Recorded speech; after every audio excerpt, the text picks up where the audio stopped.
Good morning, everyone. Thank you for joining us. I'm just going to do a quick overview of setting up Zoom appointments or meetings. Okay, so one thing that we have enabled in Canvas, if you haven't already seen it, is that we have the Zoom application in your Canvas. So if you've signed up with your single sign-on at is it Zoom, uci.zoom.us, and you can sign up with your single sign-on and then integrate it with your Canvas account. So there's two ways to do it. One is through the desktop application, and the other is through the Zoom in Canvas. Now, the benefit of doing your Zoom in Canvas is that it is connected directly to the class that you sign it up for. So if you have this, you have to go to your settings in your course and the navigation and enable the Zoom application. And then when you set up meeting times in that class that you've enabled it in, your students will also be able to see the Zoom meetings correlated directly with that class.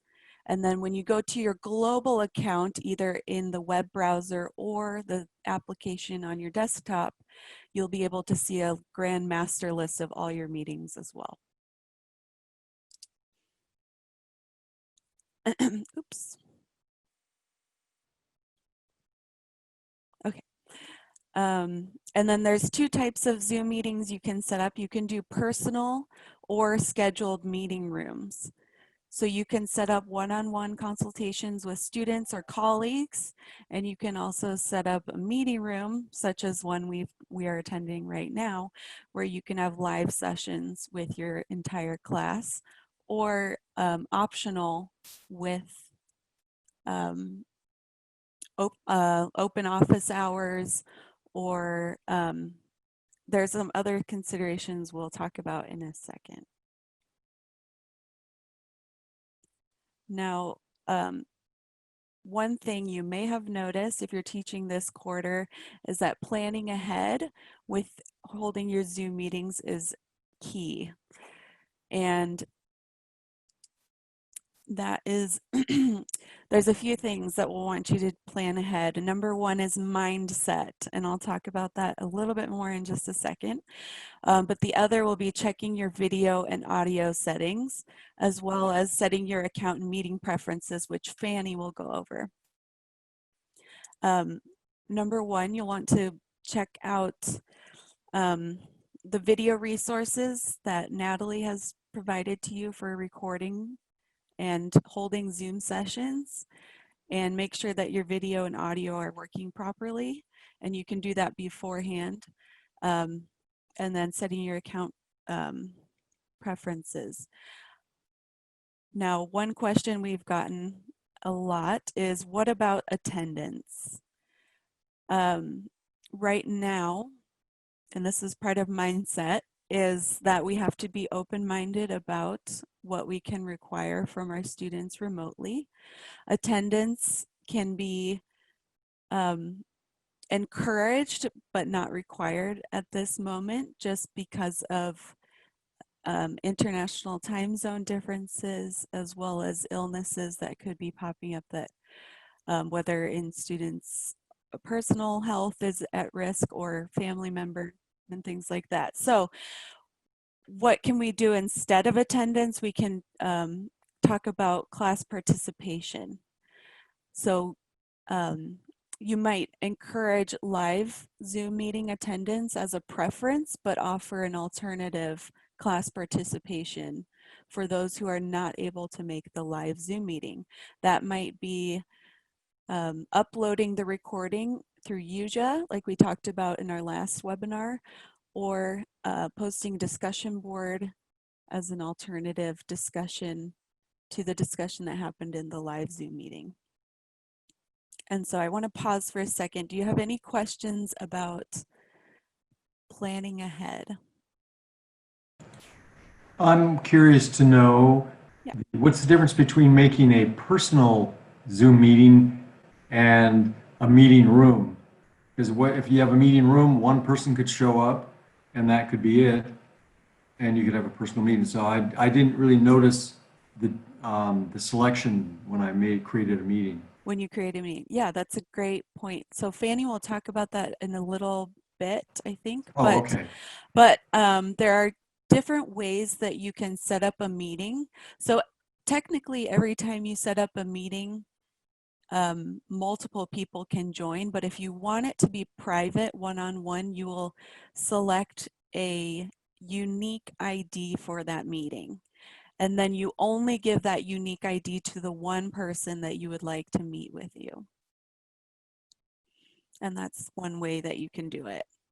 Yeah, good question. Okay, so I want to talk just a little Can I bit. ask a quick question? Oh yeah, Nancy. For one of my large classes, I'm using the Zoom webinar. Can that be linked to my Canvas page, or is that going to stay a separate function? That's a good question.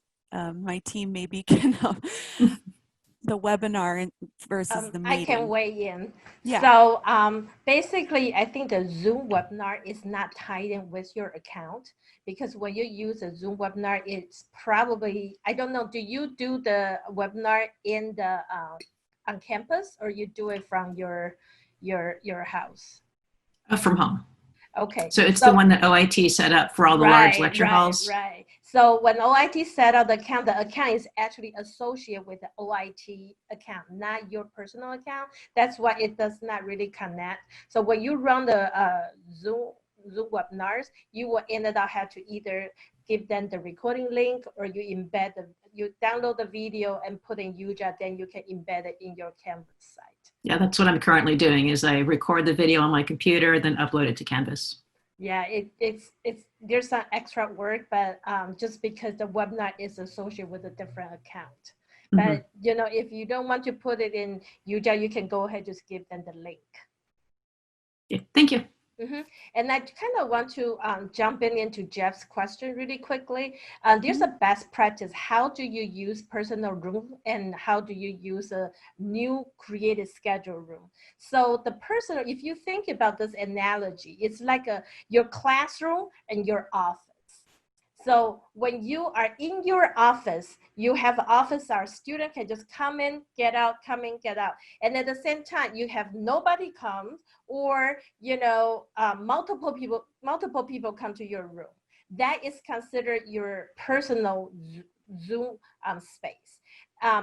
When you do that, it's better you use it for more like a personal purpose. For example, office hours and all that kind of thing. And then if you want to run it as office hours, you may want to allow people to be on the wait list. So you only work with one student at a time.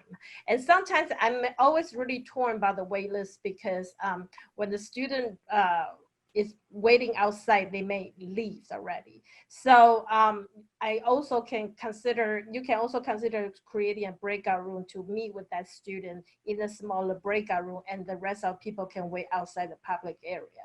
But for the scheduled session will be better for the class.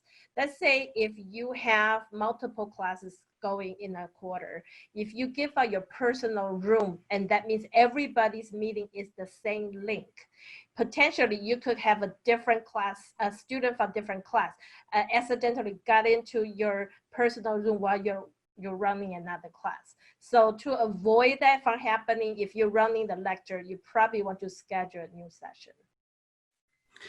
I have a quick question as well regarding the embedding Zoom in our Canvas class. What's the real advantage? In addition to like the convenience, right? I understand it's very convenient, student just click and get in, but in addition to that, is there like a more secured or something related? Yeah, it's not necessarily more secure. It's just linked directly to that class. And so any meetings that they see are only their class meetings. Okay. And so they might not, I guess it avoids some confusion for students, where Megan was saying you might have students from another class accidentally jumping in if you have the same link. So Just That's more right. convenient, right? Yeah, and Students do not need to memorize the ID password. and- right. Yeah, it's the exact same account, so it's Okay. linked directly. Yep, thank you Thank for you. that question. I And did then- notice one difference though. When I enabled the Zoom in Canvas, then I go into Zoom through Canvas and there are some settings that are not available. I have to actually get out of that, go into my desktop, and then I can see those settings and change them in the meeting preferences. And then it would show in Canvas, I would set up a recurring meeting for my classes. But then sometimes I wouldn't see them in Canvas. And then all of a sudden they would be there and I could see them. Then I go into student view, I can see all the different meetings. But then the students say, we don't see any meetings. So what I did to overcome that, since I didn't know why this was occurring and why I couldn't see all the features, I basically set a recurring meeting, copied the URL, and I put a link in Canvas, and I said, here's our Zoom meeting link. And every time there's class, they just click on that link and get in. And they have to use a password, which only the students know. And that solved the problem for me.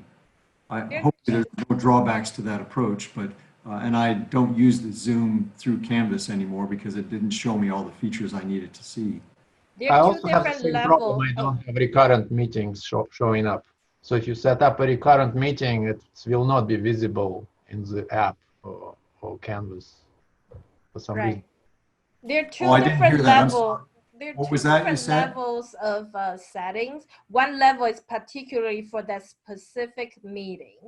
And the other part of setting is for the global setting, like any meeting that you run. So that's why when you go into Zoom through Canvas, you only have access to the setting for that particular meeting for that class. So if you want to do a global privacy setting, you had to go to uci.zoom.us. But on the other hand, I still encourage you to create your Zoom meetings inside of Canvas, because students can end up just log into Canvas, click on Zoom, and find the link right away directly to there. So that was a very big difference. I want to see if there's any other questions. And before Kaylee can move on for her presentation. Yeah, we want to make sure we get your questions. So I just want to spend just a minute. Let's see if I can move this forward. Am I still remote control? Okay, to just talk about the mindset part of it. I know we've all been so busy about moving forward and planning and working really, really hard. And so I made my background, I don't know if you can see it, just said it's okay to pause for a second and think about our mindset and maybe reorient ourselves about our ideas and thoughts about technology as well as inclusivity. And so these are a mindset that's really important as you plan your synchronous meetings or anything involving technology. And I'm just going to throw out some questions that I want you to just think to yourself. How many of you have had participated in Zoom meetings regularly before this all happened? And then how many of you had run a Zoom meeting before this has happened? Actually been in charge of running a Zoom meeting. And then if you've run Zoom meetings since the remote teaching, have you run into connectivity issues yourself? Have you run into your students having connectivity issues?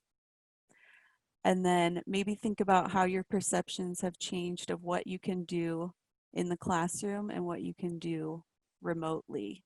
Hopefully there are some positive in that perception change, but when we think of inclusivity in our mindset, we want to think about if I've had issues because I got cut off in the middle of a presentation once, then I can guarantee that my students are going to have issues as well. And if we're running into, you know, everybody on my street is working from home at the same time, we're all in the same same line for the street, then we're going to bog it down. And students might have that same issue. We have students who are in other countries. And so we need to think about time zone differences. And I know I had one professor say their student is waking up at 3 a.m. from India to join the Zoom meetings. While he doesn't require that, his student found that valuable. And so we need to think about, appreciating the effort our students do put into it and the differences that might come. And so that's just what I want to think about when we think about what we can require with attendance and thinking about inclusivity. Anything we do in the live virtual space, we want to make sure there's an equal opportunity outside of the live to get the same participation and the same benefit that those that were in the meeting can get. Because we also can't require that they have their camera on, for instance. They might not have a webcam, and second, they may not feel comfortable sharing that. So I just want to encourage you to look into our resources and tutorials. OIT has a great preventing Zoom bombing video that you can check out. And then Natalie has a series of recording and setting up your Zooms. So if you are interested in using a mobile device or smartphone with your Zoom, then you can check out those. There's a series of, I think, 3 videos that she's put together and done a really great job.